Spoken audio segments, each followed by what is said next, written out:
Добрый день еще раз, Татьяна и все, кто нас будут слушать в записи. Меня зовут Рима Цветнова, я организатор лекций в проекте «Медицинская суперсила вместе с «Мама знает».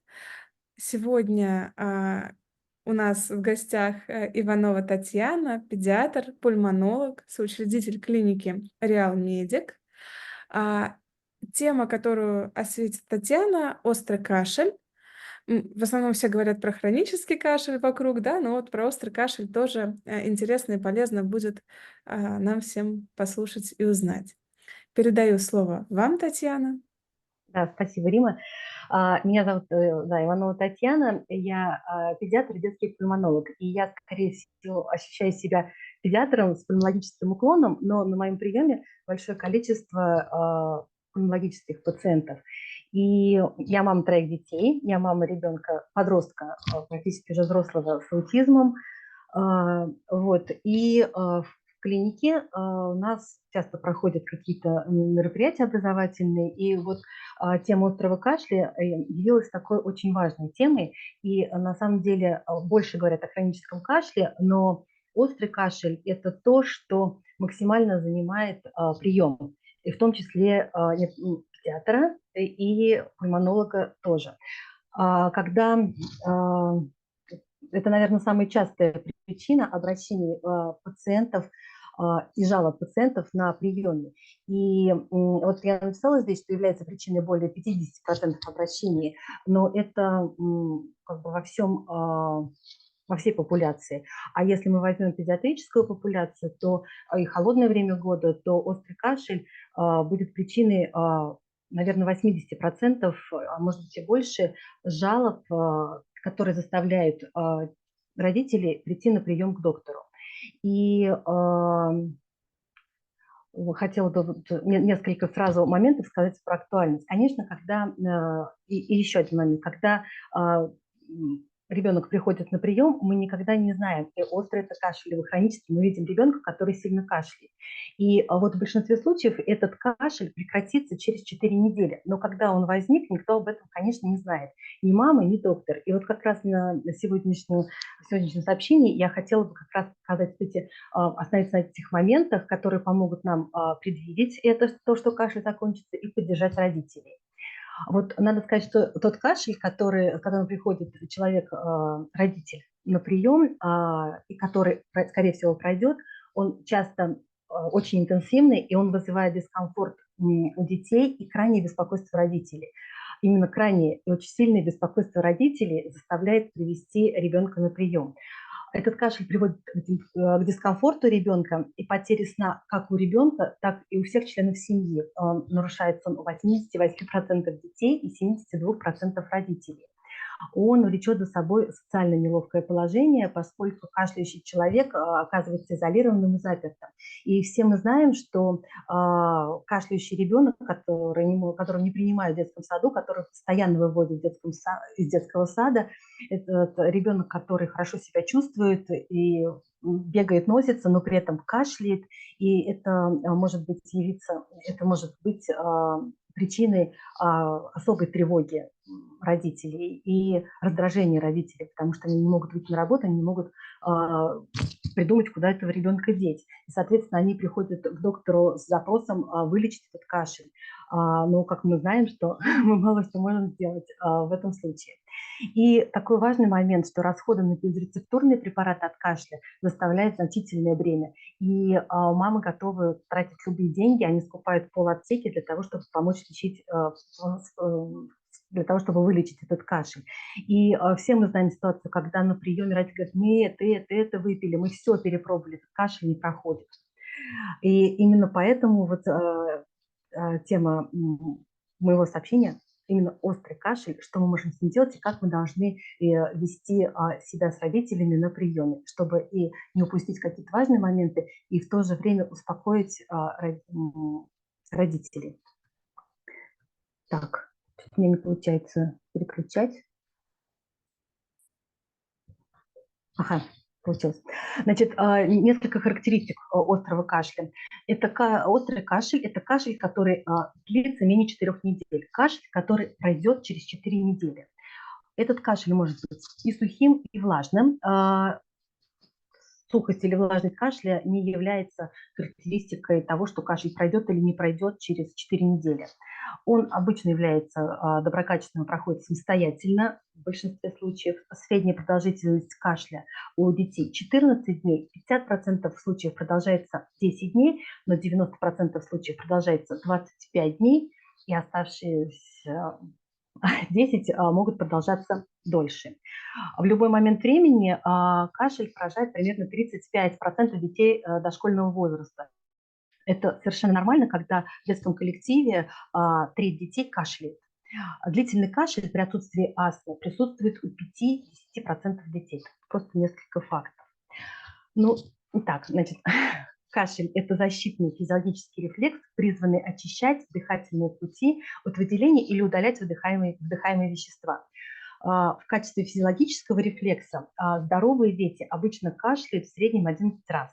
Диапазон от 1 до 34 раз в день.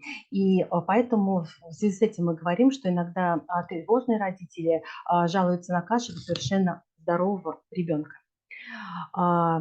Моменты, которые важно учитывать при осмотре ребенка с кашлем. Нормальные дети иногда кашляют. И медикализация обычного симптома может способствовать преувеличенной тревоге и приводить к ненужным осмотрам. То есть введение ребенка с кашлем требует от врача большой выдержки. И я часто называю это так, чтобы рука врача не дрогнула в определенный момент. Мы не пошли на поводу у родителей, назначая большое количество лекарств. Вопросы, касающиеся изолированного кашля, плохо воспроизводимы, а сообщения о ночном кашле у детей часто недостоверны. Вот этот вопрос о том, что жалобы родителей нужно всегда перепроверять, и то, что рассказывают родители, не всегда является действительным отражением действительной ситуации. Терапевтический эффект от лечения кашля плацебо достигает 85%. Дети более склонны к кашлю при определенных психологических условиях, и сообщение о респираторных симптомах у детей предвзяты, и восприятие родителями детского кашля играет важную роль. Если родители находятся в депрессии, в тревожном состоянии, они будут жаловаться даже на незначительный кашель ребенка очень эмоционально. То есть они могут говорить, что если ребенок часто пропускает детский сад, и родители не могут при этом пойти на работу, они будут очень эмоционально жаловаться даже на незначительные симптомы. А если при этом они не получают поддержки в детском коллективе, их постоянно выводят, это тоже будет важным моментом для того, чтобы родители очень эмоционально описывали симптомы, требовали от врача лечения и вызывали в том числе панику у врача, что ребенок на самом деле сильно кашляет. Да, вот, кстати, в этом случае часто помогает использование каких-то шкал, ну, например, там, просить родителей оцените кашель по десятибалльной системе на каждом приеме. И они уже не помнят, что они говорили на предыдущем приеме, и дают другую оценку, и можно как-то хотя бы понять, насколько этот кашель, эта жалоба, которую предъявляет родитель, является правдой, реальным отражением той ситуации, которая присутствует. Причины острого кашля. 90% случаев, когда ребенок приходит с жалобой на кашель, вызвана инфекцией верхних дыхательных путей, ОРВИ. Другие причины, их всего 10%. Инородное тело, раздражители, табачный дым, сильные запахи, холодный сухой воздух, аллергены, пневмония, обострение астмы. Раздражители, такие как, например, табачный дым, часто не принимаются во внимание, особенно родителями. И, например, если ребенок без других симптомов ОРВИ кашляет 34 раза в сутки, что может быть нормой, вполне возможно, что причиной является табачный дым. И здесь родители тоже очень часто информацию приходится именно выуживать, потому что многие родители считают, что курение вне дома, например, на балконе, является нормальным и не может вызвать, не может быть раздражителем для ребенка. Многие считают, что электронные сигареты, вейпы тоже не могут быть раздражителем для кашля ребенка и используют эти устройства в доме и не считают вообще нужным даже сказать об этом врачу. Вот, поэтому это тоже требует прям такого отдельного расследования и отдельно задаваемых вопросов. И вот здесь я специально выписала кашель при ОРВИ, что реально родители испытывают большое беспокойство и поэтому так эмоционально жалуются, что это ну, не просто так их паника. То есть кашель при ОРВИ довольно интенсивен даже ночью и сильно нарушает сон. Это прям цитата. Беспокойство родителей по поводу кашля у их детей может достигать крайнего уровня, включая страх, что ребенок может задохнуться и страдать от повреждений легких или инфекционных осложнений, поражающих нижние дыхательные пути. Помимо беспокойства и страха, родители плохо спят, когда в доме есть ребенок, который кашляет по ночам, и чувство беспокойства сохраняется в течение всего дня. Ну и вот, смотря на это описание, очень понятно, что такие родители придут на прием к педиатру и будут жаловаться очень сильно, очень эмоционально, но в то же время вызывая беспокойство врача. Здесь вот я представила один из многих профилей симптомов простуды у детей раннего возраста, но просто для того, чтобы обратить внимание, что кашель при простуде не обязательно должен пройти в течение 7 дней. Треть детей к 10-му дню от начала симптомов еще кашляли, и поэтому это совершенно нормально, если кашель не проходит в течение небольшого количества времени. И именно вот образование родителей является очень важным моментом, когда мы видим на приеме ребенка, родителей с жалобами на кашель. Важным моментом является именно ожидаемая интенсивность и продолжительность кашля. Причем это является не только важным моментом для успокоения родителей и для образования родителей, но и важным моментом для врача. Именно то, как развивается кашель, может показать, собственно, что за заболевание имеется у ребенка, насколько нам стоит переживать, нужно ли как-то искать причины кашля, кроме ОРВИ и так далее. Ну, например, кашель, если мы видим, что кашель сразу интенсивный и родители жалуются на покашливание в самом начале, мы не видим симптомов там ОРВИ, то, конечно, можем думать, там, например, об аспирации народного тела. Но вот при ОРВИ кашель имеет определенную ожидаемую интенсивность и продолжительность, определенные характеристики на протяжении времени. То есть в начале ОРВИ кашель может нарастать в течение первых нескольких дней, потом он будет интенсивным 1-2 дня, и потом он будет постепенно уходить. И именно вот этот вот алгоритм, он очень важен для того, чтобы их, и является частью лечения, потому что вот этот естественный ход развития симптомов, мы можем сказать родителям, что симптомы, вот сейчас вы пришли, симптомы кашля интенсивные, но мы не видим тревожных признаков, и мы говорим о том, что кашель будет держаться 1-2 дня такой же интенсивный, надо это время пережить, а потом он должен постепенно уходить. И вот если он будет постепенно уходить, он может уходить и неделю, и 2, и 3, и это будет нормально, то, что ребенок будет кашлять в течение, например, 3-4 недель. Если не будет красных флагов, если симптомы будут именно уходить. Вот также, когда приходят, например, некоторые родители тревожно приходят с первыми симптомами кашля, и мы говорим о том, что кашель, вот, наверное, мы можем предположить, что кашель завтра-послезавтра может стать сильнее. И тоже вот сообщение родителям этого момента, что кашель может нарастать, является очень важным для того, чтобы они не испытывали панику и тревогу. Также, например, если вот это естественный ход симптомов нарушается, допустим, кашель нарастает очень медленно в течение первой недели, а потом начинает усиливаться и становиться более интенсивным со 2-3 недели, то здесь можно думать уже не просто об ОРВИ, например, а о коклюше. И в последнее время эта инфекция достаточно актуальна, и много детей не привиты, единицы, наверное, привиты против коклюша уже в школьном и дошкольном возрасте. И поэтому вот заподозрить коклюш можно как раз, когда мы видим несоответствие ожидаемой интенсивности и продолжительности кашля при ОРВИ с тем, что мы видим.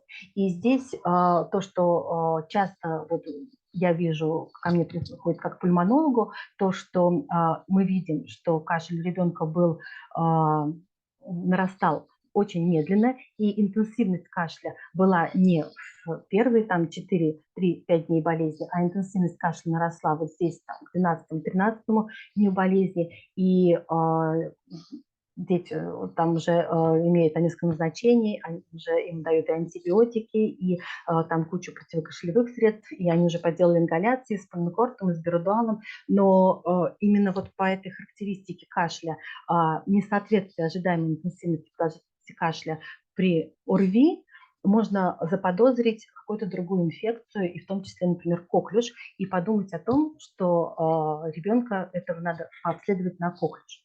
Вот обследование на коклюш по нашему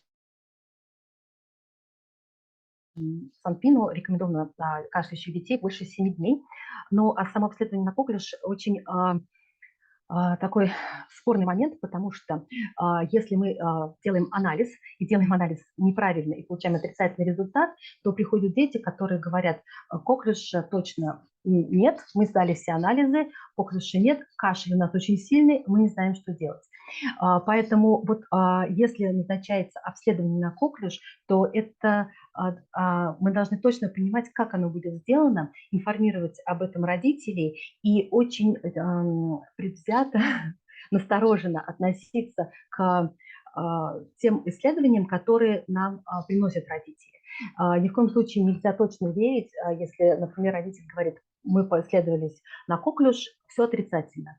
Могут быть анализы, например, на антитела, которые были сданы там в первую неделю заболевания, там отрицательные. Могут быть мазки, которые были сданы там на втором месяце кашля, которые тоже были отрицательные. А могут быть анализы, которые взяты неправильно. То есть важно понимать, я здесь вот не поставила картинку, как должен быть взят анализ на коклюш, я не подумала, но анализ на коклюш должен быть взят по определенной методике. Медсестры, которые берут анализ на коклюш, должны проходить обучение каждые 6 месяцев для того, чтобы не забыть, как должен браться анализ.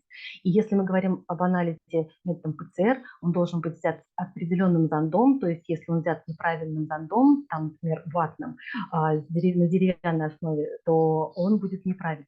Он не может быть взят из передних носовых ходов, он должен быть взят обязательно с задних отделов носа. То есть вот то, как был взят анализ, у меня прям было несколько таких историй на приеме, когда мы пересдавали анализ и находили коклюш. Когда, например, ребенок говорит, что анализ был взят изо рта, и был отрицательный результат, мы тут же пересдаем анализ и получаем положительный результат. Ну и, конечно же, стоит помнить о чувствительности, специфичности каждого метода, и для коклюша это отдельная история. Поэтому если решается, ну, как бы вы решаете вопрос о том, чтобы назначить мазок на коклюш, это должно быть такое прям очень тщательно осознанное решение, и важно понимать, как и где ребенок будет сдавать этот анализ. Также вот в последнее время большую актуальность имеет, да, наверное, вот этот слайд, большую актуальность имеет микоплазменная инфекция, которая прям очень много было в декабре, в ноябре. Кашель при микоплазменной инфекции может сохраняться очень длительно, может быть очень интенсивным и тоже может вызывать крайнее беспокойство родителей. И микоплазменная инфекция, в общем-то, если не вызывает инфекция верхних дыхательных путей, если мы видим, что нет тревожных симптомов, то просто длительный кашель, здесь тоже вопрос о целесообразности мазка и диагностического подтверждения, но тоже это большой вопрос. Не факт, что это нужно. Вот, значит, я бы хотела остановиться отдельно немножечко на патогенезе кашля и на патогенезе кашля при ОРВИ. Но для начала вот функции кашля. То есть кашель предотвращает попадание пищи и жидкости в нижние дыхательные пути, способствует удалению частиц, которые превышают транспортные возможности мукоциллярной системы и не могут естественным образом удалиться из нижних дыхательных путей. И сейчас очень понятно, что кашель может возникать добровольно или в ответ на стимул. Это мы тоже знаем, и кашель может быть как рефлекторным, так и нерефлекторным, например, поведенческим. Но когда, например, мы говорим о кашле, то автоматически большинство людей представляет именно рефлекс. Кашлевые рецепторы, там большинство из которых расположены ниже дыхательных путей, дальше импульс идет в ствол мозга, и дальше идет кашлевой кашель, кашлевое уже действие. И вот в последнее время большое значение уделяется позыву кашля, такому понятию, как позыв кашля. Химическая и механическая стимуляция дыхательных путей может вызывать когнитивные ощущения, вот, который и называется позыв кашля. Вот этот позыв кашля, он является таким мотивационным компонентом добровольного кашля. И этот позыв кашля, он вызывается стимулами, которые побуждают защищать свои дыхательные пути. Ну, то есть мы говорим о том, что вот в настоящий момент есть понимание, что вот способность контролировать позыв к кашлю, он связан с интенсивностью раздражителя и с здоровьем дыхательных путей. Ну, например, контролировать кашель у человека с ОРВИ может хуже, чем здоровый человек.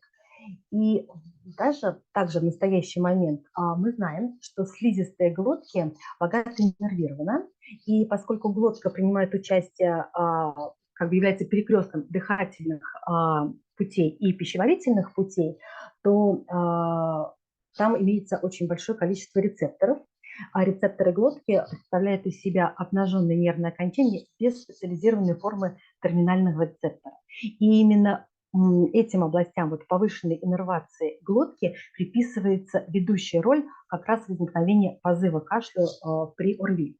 Вот эти сенсорные механизмы, регулирующие кашель, кашель, который возникает при позыве кашлю с рецепторов выше голосовой щели, верхних дыхательных путей, они остаются очень малоизученными и не очень хорошо известными. Но мы сейчас четко понимаем, что поскольку кашель является важным механизмом защиты и очищения нижних дыхательных путей, то вот эти сенсорные области, расположенные выше нижних дыхательных путей, не менее важны при возникновении кашля.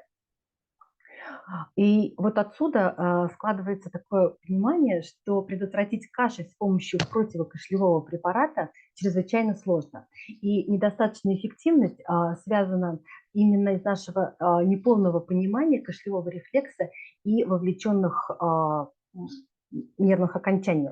И двигательный акт кашля не следует рассматривать именно как защитный рефлекс ствола мозга, вызываемым главным образом рецепторами, расположенными ниже голосовой щели, и который может быть заблокирован или ослаблен медикаментозными средствами.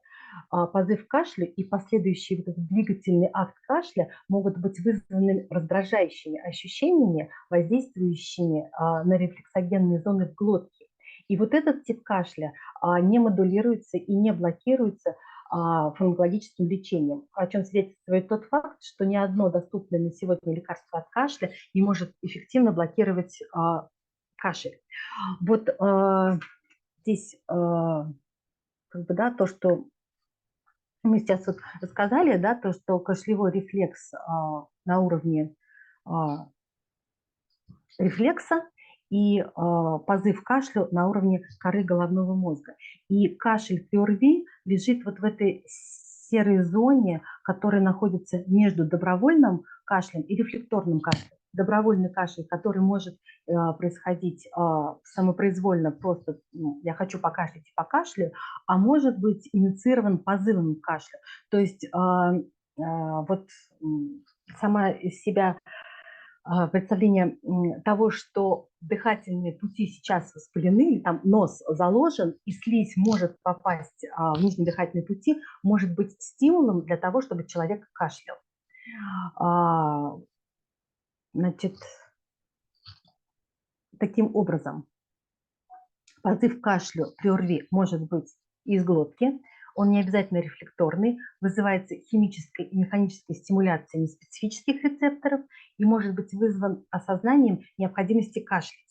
Информация, поступающая из глотки, может быть закодирована в осознании раздражения дыхательных путей, что приводит к вызванному кашлю для очистки дыхательных путей. То есть не сам риск того, что дыхательным путям грозит что-то такое, что может туда попасть, а само просто осознание и понимание того, что туда может что-то попасть.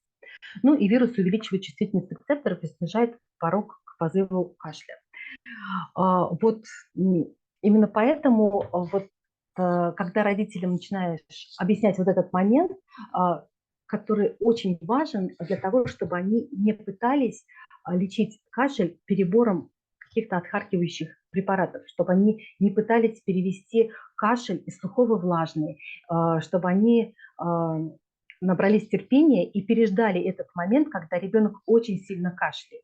То есть когда они понимают, что кашель при ОРВИ может быть просто из-за того, что человек понимает, что нижним дыхательным путям может что-то грозить, а не из-за того, что туда уже что-то попало, и поэтому возникает этот рефлекторный кашель, который мы можем остановить лекарствами, вот это знание дает им силы ждать те 2-3 дня, когда кашель не дает ребенку спать, когда он не дает спать всем членам семьи, когда он будет родителей, и когда родители в панике прибегают к доктору и говорят, ну сделайте что-нибудь, чтобы он не кашлял.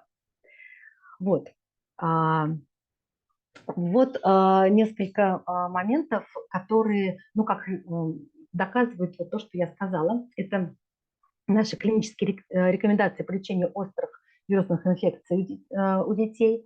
Вот здесь я часто прям вот это зачитываю на приеме родителям, что фарингит характеризуется непродуктивным, часто навязчивым кашлем, и этот симптом вызывает крайнее беспокойство у родителей, доставляет неприятное ощущение ребенку, поскольку кашель может быть очень часто. И обычно это производит впечатление на родителей, то есть они как-то верят, когда клинические рекомендации на сайте Минздрава. Такой кашель не поддается лечению бронходилататорами, муколитическими препаратами, ингаляционными глюкокортикостероидами. То, что обычно назначается и то, что обычно перебирается, когда нужно что-то сделать с кашлем у ребенка. Противокашлевые, также там в этих рекомендациях цитата, противокашлевые отхаркивающие муколитические препараты, в том числе многочисленные патентованные препараты с различными растительными средствами, не рекомендуются для использования при ОРВИ ввиду неэффективности. Ингаляции паровой-аэрозольной не рекомендованы к использованию, так как не показали эффекта в рандомизированных исследованиях. То есть вот это то, что можно зачитывать прямо на приеме, когда очень сильный кашель вызывает крайнее беспокойство у родителей. Также те же выводы были сделаны и ведущими международными организациями. Вот, например, Американский колледж специалистов пульмонологии также вот такие рекомендации дает, что взрослым педиатрическим пациентам с кашлем, вызванным простудой, мы не рекомендуем использовать препараты от кашля и простуды до тех пор, пока не будет доказано, что они делают кашель менее сильным или он проходит быстрее. То есть это кашель при ОРВИ самопроходящий, и, соответственно, давать препараты себе дороже, мы все равно получаем какие-то побочные эффекты. У пациентов детского возраста с кашлем, вызванным простудой, мы предполагаем, что мед может принести большее облегчение при симптомах кашля, чем отсутствие лечения, димедрол или плацебо, но он не лучше декстромитарфана. Вот руководство британского торакального общества тоже говорит о том, что лекарства, отпускаемые без рецепта, столь же эффективны, как и плацебо при остром кашле при простуде у детей. Бронхолитики неэффективны при остром кашле у детей, не страдающих астмой, антибиотики неэффективны, не рекомендуются. Детям с коклюшем следует назначить макролидные антибиотики на ранней стадии. Но первые 1-2 недели назначить антибиотик при коклюше можно только если мы знаем о контакте. И в настоящее время для лечения кашля предлагается изменить парадигму от фармакологической блокады рецепторов к защите слизистой глотки, для того, чтобы снизить и убрать именно позыв кашля. Фармакологическая модуляция неприятных ощущений, раздражающих стимулов из глотки в кортикальную нейронную сеть, мы этим добиваемся. В связи с этим 80% польза от сиропов от кашля зависит от физических и химических эффектов самого сиропоносителя. То есть, когда, например, исследовали дексаметорфан, то там было такое, одно из исследований было, когда его давали в виде капсулы, в виде капсул, и когда давали в виде сиропа. И видели, что есть лекарство, которое дается в виде сиропа, работает более эффективно. Поэтому вот когда мамы лечат от кашля именно сиропами от кашля, ну, они делают очень хорошее дело, потому что независимо от того, какое действующее вещество в этом сиропе, сам вид сиропа, вот сладкий вкус и вязкость сиропа – это те основные свойства идеального лекарства от кашля. Ну и пытаются найти сейчас вот эти вот соотношения вкуса, вязкости, сладости, которые бы максимально было эффективно. Ну, одно из самых эффективных средств это мед, и все об этом знают, и есть много исследований и метаанализов для того, которые доказывают, что мед очень эффективен, превосходит обычное лечение, например, там карбоцистин, димедрол, отсутствие побочных эффектов. Но важно помнить, что мед мы не даем из-за риска ботулизма детям до 1 года. Поэтому вот эта рекомендация является не просто какой-то там поешьте мед, а эта рекомендация является строго научной, и мы можем давать вместо меда, например, любой сироп, ну, как вариант. То есть были исследования, где там мед заменяли на кленовый сироп, и тоже получали эффекты. То есть именно важна сладость и вязкость. Вот это такое было большое вступление к тому, чтобы немножечко поговорить об алгоритме наблюдения ребенка с острым кашлем. Потому что, еще раз повторюсь, когда приходит ребенок, мы не знаем, что у него такое. Острый кашель у него, либо хронический кашель, может быть, сначала какое-то хроническое заболевание, а может быть, инородное тело. И здесь важно как раз вот говорить о красных флагах, которые мы оцениваем на первичном приеме у ребенка. Ранний детский возраст до 3 месяцев, также признаки хронических заболеваний легких. Всегда смотрим руки ребенка, барабанные палочки. Вес и рост ребенка очень важен для оценки наличия хронических легочных заболеваний. Также необходимо спросить, используют ли препараты с седативным действием, потому что мы боимся, как бы рассчитываем риск аспирации. Важно посмотреть и выяснить, есть ли аномалия неба. Высокая лихорадка на первичном приеме является тревожным знаком. Бледность, обезвоживание, обильное потоотделение, подозрение на иммунодефицит, наличие боли в груди, ежедневный влажный кашель. Вот если мы говорим о влажном кашле, который длится больше 3-4 недель, это как раз является симптомом тревожным. Если мы говорим о влажном кашле в начале заболевания, не является тревожным симптомом, но мы можем просто его запомнить и в дальнейшем обратить на него внимание. Кровохарканье, лающий кашель. Лающий кашель важен для оценки в том смысле, что здесь тактика будет не наблюдение, а здесь мы будем думать о возможном стенозе гортани и должны обязательно проговорить родителям использования будесонида и обязательно проговорить дозу, потому что часто использование неправильных доз является таким моментом, когда ребенок попадает в больницу, ну и потом может пойти какое-то неблагоприятное стечение обстоятельств, контакты с инфекциями, осложнения. Тахикардия, гипоксид, цианоз, наличие хронического легочного заболевания в анамнезе, одышка, дихипноид, дыхательная недостаточность говорит нам о том, что инфекция не верхних дыхательных путей, а все-таки это может быть инфекция нижних дыхательных путей. Вот, деформация грудной клетки, хрипы в легких. Это красные флаги, которые мы оцениваем на первичном приеме. Дальше важно тоже учитывать наличие вакцинации, наличие последнего тестирования на туберкулез. Сейчас мы видим всплеск заболеваний туберкулезом, в том числе и у детей, поэтому вот этот момент важно спросить, потому что родители, которые не прививаются, часто все-таки делают пробы на туберкулез, и отсутствие тестирования на туберкулез в большей степени ну, может быть причиной более частого назначения, например, рентгена. Курение родителей тоже является важным фактором, который может затягивать и усиливать кашель при ОРВИ, условия проживания и наличие больных с кашлем в семье или в ближайшем окружении. Это может навести нас на мысль о том, что контакт с коклюшем, возможно, да, с какими-то инфекциями, те, которые могут потребовать дополнительного обследования. Потому что, вот, например, при коклюше, если мы успеваем полечить коклюш до 11 дня, мы как-то можем управлять кашлем, и кашель может длиться ну, меньшее количество времени, быть менее интенсивным.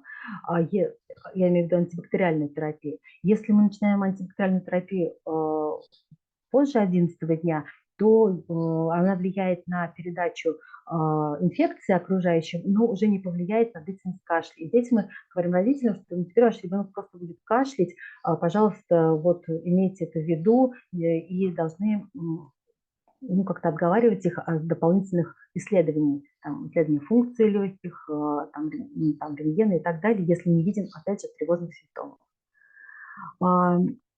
Алгоритм действия вот, предлагается такой. Если красные флаги есть, мы можем отправить на рентген органов грудных клеток, тестирование функций легких и на консультацию специалиста. Если красных флагов нет, то мы оцениваем беспокойство родителей, оцениваем воздействие окружающей среды и информируем. И здесь вот оценить беспокойство родителей и информирование является очень важным моментом. Как раз здесь уместно поговорить о курении, о том, как кашель может развиваться, о том, какие симптомы мы должны мониторировать для того, чтобы не упустить чего-то опасного. Но обычно я говорю, что если кашель будет нарастать в течение не 2-3 дней, быть максимальным 2-3 дня, а будет дальше прогрессировать. Если мы вместе с кашлем будем видеть, допустим, одышку, хрипы, свисты. Если ребенок будет плохо выглядеть, будет вялым, слабым, то тогда это является тревожным симптомом, и нужно связаться с педиатром и, возможно, прийти на прием. Дальше мы предлагаем подождать, тактику «подожди, понаблюдай, проверь». Такая тактика, которая применяется при огромном количестве педиатрических состояний и заболеваний. Подожди, понаблюдай, проверь, оцени красные флаги. И в зависимости от тревожности и беспокойства родителей мы ходим по этому кругу с большей или меньшей частотой. Для некоторых важно быть на связи постоянно, для некоторых важно прийти через 3 дня. Ну, вот это вот зависит от тревоги родителей, и важно врачу выдержать, тоже не сойти с этого круга. Если нет красных флагов, опять подожди, понаблюдай и проверь. И следующий момент. Если мы на первичном приеме ребенка с кашлем понимаем, что в начале кашля было удушье, закашливание, и нет симптомов ОРВИ, температуры, насморка, то первое, о чем мы должны подумать, это народное тело. И здесь тактика отправить к специалисту, сделать рентген, и чаще всего нужна бронхоскопия. Если мы видим у ребенка признаки инфекции, насморк, температуру, либо просто насморк, то здесь мы должны разграничить 2 момента. Это инфекция верхних дыхательных путей, либо инфекция нижних дыхательных путей. Если нет признаков инфекции нижних дыхательных путей, одышка, тахипноя, плохое состояние ребенка, хрипы, свисты в легких, то здесь информирование, мы говорим об обычной продолжительности кашля, мы рассказываем, почему мы не назначаем антибиотики при кашле, мы рассказываем, как облегчить симптомы, говорим о тревожных симптомах, и если оцениваем по анамнезу, нужно ли нам исключение коклюшоподобных заболеваний. Опять же, для того, чтобы вовремя успеть полечить и для того, чтобы предотвратить распространение коклюша в обществе. И здесь облегчить симптомы, мы облегчаем как раз стимулы, которые вызывают позывы к кашлю. Ну, то есть мы просто говорим о том, чтобы увлажнение, там, проветривание, мед, ну и так далее. То есть все самое такое простое. Если мы говорим об инфекции нижних дыхательных путей, то здесь мы должны оценить риск осложнений. Если ребенок без риска осложнений, хорошая масса тела, нет иммунодефицита, без хронических заболеваний, то то же самое мы можем подождать, проинформировать и дальше переоценить симптомы и посмотреть, как нужно, что нужно сделать. Если мы видим, что при инфекции нижних дыхательных путей ребенок выглядит плохо, есть красные флаги, то здесь тактика так, следующая. Немедленный антибиотик, рентген органов грудной клетки и консультация специалиста. Ну и в заключение прям вот пару слов о курении, потому что ну, очень часто это прям недооценивается родителями и требует прям особого разъяснения и многократного разъяснения на каждом приеме. Многочисленные исследования демонстрируют большую частоту респираторных симптомов у детей-курильщиков, и наибольший риск наблюдался у детей, двое родителей из которых курили, причем не имело значения, курили они там, ну, то, что они курили вне дома, то есть все равно это риски эти были. Младенцы, родители которых курят, имеют повышенный риск заболеваний нижних дыхательных путей, значительно повышенную частоту бронхита, пневмонии в течение первого года жизни. И это положительно связано с усилением колонизации носоглотки и ротоглотки респираторными патогенами, которые как раз могут вызывать осложнения. Большинство исследований показали, что курение матери, а не отца, носит преобладающий компонент повышенного риска. Вот, это все, что я хотела сказать сегодня про острый кашель. И если есть вопросы, я буду рада на них ответить. Спасибо большое, Татьяна. Сейчас посмотрим чат. Так, в чате пока вопросов не вижу. Наверное, можем даже попросить голосом задать вопросы, если кто-то готов и есть что Здравствуйте, спросить. извините, пожалуйста, меня слышно? Да, слышно. Да-да-да. У меня вот такой немного глупый вопрос, но родители его, тем не менее, задают постоянно. Ну, как бы ты, когда там у них у ОРВИ, конечно, там рассказываешь про увлажнение, да, про проветривание, ну, про то, как важно дышать вот прохладным увлажненным воздухом, но почти сразу возникает вопрос по поводу любимых ингаляций с физраствором. Вот вы как, совсем запрещаете или в каких-то случаях разрешаете? Вот как подходить к такой ситуации, на ваш взгляд? Это вообще очень частая ситуация, вот, то есть это прям все это очень любят, и обычно кажется, ну, всегда кажется, что это так вот безопасно, так хорошо, и ну, такого подышать физраствором, но на самом деле здесь я сразу открываю клинические рекомендации, то есть я говорю так, что смотрите, вот мы с вами там посмотрели, тревожных симптомов нет, диагноз ОРВИ. С диагнозом ОРВИ они все согласны, например, диагноз ОРВИ, назофарингит. Я объясняю, почему. Дальше я говорю, вот у нас есть клинические рекомендации по лечению ОРВИ, разработанные Союзом педиатров России, опубликованные на сайте Минздрава. Давайте посмотрим, что они рекомендуют. И там прям просто зачитываю, что ингаляции паровые-ингаляционные не рекомендованы для лечения ОРВИ. То есть здесь вот как раз родители именно из-за своей тревоги, которые прям оправданы, то есть они реально тревожатся, потому что острый кашель – это очень большая для них ну, как бы, триггер. И они хотят делать хотя бы что-то, и они хотят делать хотя бы ингаляции. То есть я в основном, если родители очень тревожны и очень хотят что-то делать, я ингаляции не запрещаю, говорю, да, но вы должны знать, что вы должны правильно ухаживать за ингалятором, то есть ингалятор должен быть чистый. И я говорю о том, что это должен быть физраствор, пожалуйста, не используйте минералку, там какую-то воду, это должна быть стерильная жидкость, которую вы ингалируете ребенку. Ну, в принципе, вот так вот сильно я сразу не буду запрещать, но буду прям информировать настойчиво о том, что это не улучшит.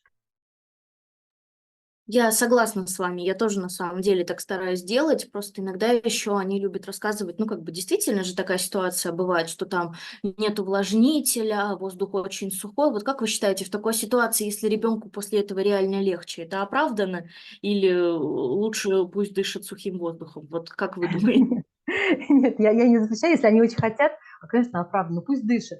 Ингаляциями, ну, просто вот важно прям объяснить, как правильно это делать. И очень часто, если они начинают делать это правильно, им очень быстро надоедает, потому что там надо помыть и, в общем-то, там, ну, нет, пожалуйста, если, ну, как бы, я вообще строгих запретов никогда не буду говорить сразу.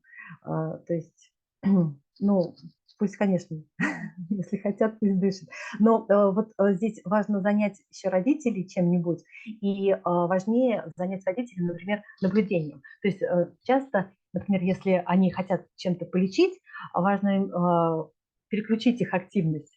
То есть можно им сказать, а давайте вы лучше поактивнее понаблюдаете. Давайте вы будете, например, там, если ребенок, если я вообще сомневаюсь, что ребенок болеет, или там, что если кашель, давайте вы будете следить за красными флагами, давайте я вам их распечатаю, вы повесите их на холодильник и будете смотреть, а есть ли красные флаги. И когда у них появляется ощущение, что все под контролем, они меньше хотят лечиться. Вот. И потом увлажнять слизистую. То есть вот сейчас понятно, что увлажнять слизистую мы должны не в дыхательных путях, а в глотке, потому что основные позывы кашля идут от, ну, в глотке. То есть мы можем, например, пить что-то, и это будет тем же самым увлажнением. Мы можем брызгать в нос там физраствор тот же самый, и это будет тем же самым увлажнением, и именно это будет уменьшать позыв кашля. Потому что для нас важно, вот то, что я хотела сегодня тоже сказать, что для нас важно именно не то, что происходит ниже голосовой щели, а для нас важно, что происходит выше голосовой щели. И при ОРВИ именно рецепторы, которые находятся выше голосовой щели, они являются основными, которые вызывают кашель при ОРВИ. А для их увлажнения вообще не нужна ингаляция. Спасибо большое. Мне нравится на самом деле ваша позиция. И у меня вот еще вопрос касательно, ну, как бы понятно, да, что там вот идеально вот этот вот сладкий вязкий сироп. Вы мед назначаете или вот как вы с этим делаете? И что делать с детьми до года? Вы как, их просто успокаиваете и все, да? В основном, да. Но смотрите, да, я назначаю мед, причем я не назначаю мед, если, например, родители не давали никогда мед, и они очень боятся. Ну, конечно, это нет. Я говорю, ну дайте любой сироп, который есть. Ну, даже вот, ну, малиновое варенье, как раньше это было, им очень нравится. Вот, то есть я избегаю назначения сиропов, которые имеют какие-то, ну, какую-то фармакологическую субстанцию, там, сироп амброксола, там, например, да, потому что мы знаем, что будут побочные эффекты, а эффект от этого сиропа будет именно из-за носителя, а не от самого вот этого фармакологического компонента. Вот, поэтому я могу, там, кленовый сироп некоторым нравится. Вот. То есть я говорю вот таким вот образом, дайте любой сироп. А вот эти вот, которые есть, это вы какие имеете в виду? Какие-то растительные? Там же тоже все равно до конца не Да, доказано, насколько бы это даже безопасно было. да, Или вы нет, считаете это... мгм. Да-да-да. Нет, я не назначаю сиропы, которые имеют какое-то действующее вещество, в том числе и растительные. То есть я рекомендую родителям не тратить деньги, идя в аптеку и покупая сироп от кашля. Я предлагаю родителям использовать то, что у них есть дома. Но обычно у них сиропы какие-то есть. Ну, даже вот то же самое варенье, например. Я обычно поступаю так. Мгм. Просто вот чаще всего у родителей как раз-таки дома из сиропов как раз стоят там всякие гиделиксы и же с ними. Нет, нет, Поэтому... нет, я не предлагаю. Я говорю, что все равно хороших исследований по действию даже фитопрепаратов нет. И в наших клинических рекомендациях также написано, то есть вот там есть прям, если мы возьмем наши рекомендации, то там написано вот в том числе различные патентованные препараты с растительными средствами. Я тоже открываю клинические рекомендации и говорю, смотрите, нам не нужны растительные средства никакие от кашля, нам нужен только сироп. Поэтому мы не знаем точно, как поведет себя вот это растительное средство вашего ребенка. А может, оно вызовет аллергию, а может, оно вызовет возникновение, там, я не знаю, дыхательного центра, когда мы используем там противокашлевой препарат. Вот, поэтому я настаиваю на том, что в наших клинических рекомендациях, которые соотносятся с рекомендациями пульмонологических обществ международных, все говорят одно и то же, что не нужно, нужен только сироп. Извините просто, что вот еще раз уточняю. А вот можете Да. тогда назвать примеры, какие вот если не мед и не кленовый сироп, то какие сиропы как добавки для коктейлей или чего-то? Или не знаю, я Ну, просто даже не могу предположить. варенье. Ага, Ну, варенье, просто все вязкое, да, сладкое и не медикаментозное. Вот так даже, да, правильно? да, да. Но даже вот раньше использовали, например, жженый сахар. Ну, почему нет там? Какие-то народные средства. Вот в этом плане. Я имею в виду, что вот такие вот простые. Да, да, да, спасибо. Просто обычно, если у родителей спрашиваешь, какие сиропы, они же вот правда начнут там стада, лигиделикс и так Да, далее. да, да. То есть или гомеопатия, или растительный. У меня просто даже в голове немножко, ну, как бы не сформировалось, вот пока вы не объяснили, что вы имеете в виду вот именно вязкое, сладкое и не медикаментозное. Да, именно вязкость и сладость. Вот когда это все исследовали, именно вязкость и сладость сиропа имеет значение. И вот на самом деле именно это изучалось, а насколько вязкий должен быть сироп, чтобы он лучше убрал вот эти ощущения, а насколько он сладким должен быть. То есть речь идет просто о том, чтобы снизить позыв кашля. А позыв кашля, скорее всего, идет с рецепторов глотки. А рецепторы глотки, получается, расположены выше дыхательных путей. И нам вот ниже вообще ничего, вот именно при кашле, при ОРВИ, нам ниже вообще ничего не надо. То есть все, что нам нужно, мы можем достать, когда мы едим и пьем. И именно поэтому иногда говорят, вот там какие-то продукты, там, например, что-то там ребенок съел и закашлялся. Вот он не может там есть, но закашлялся, потому что подражаются рецепторы глотки, которые вызывают кашель. И когда мы их обволакиваем чем-то, то вот этот позыв кашля уменьшается. То есть здесь можно, если ребенок, например, постарше, можно рекомендовать там, не знаю, полоскание, теплое питье. Там. Вот в исследованиях прям изучался куриный суп, бульон. Вот. То есть все, что снижает позыв кашлю, будет работать и уменьшать кашель при ОРВИ. Спасибо большое. Да, еще вопросы?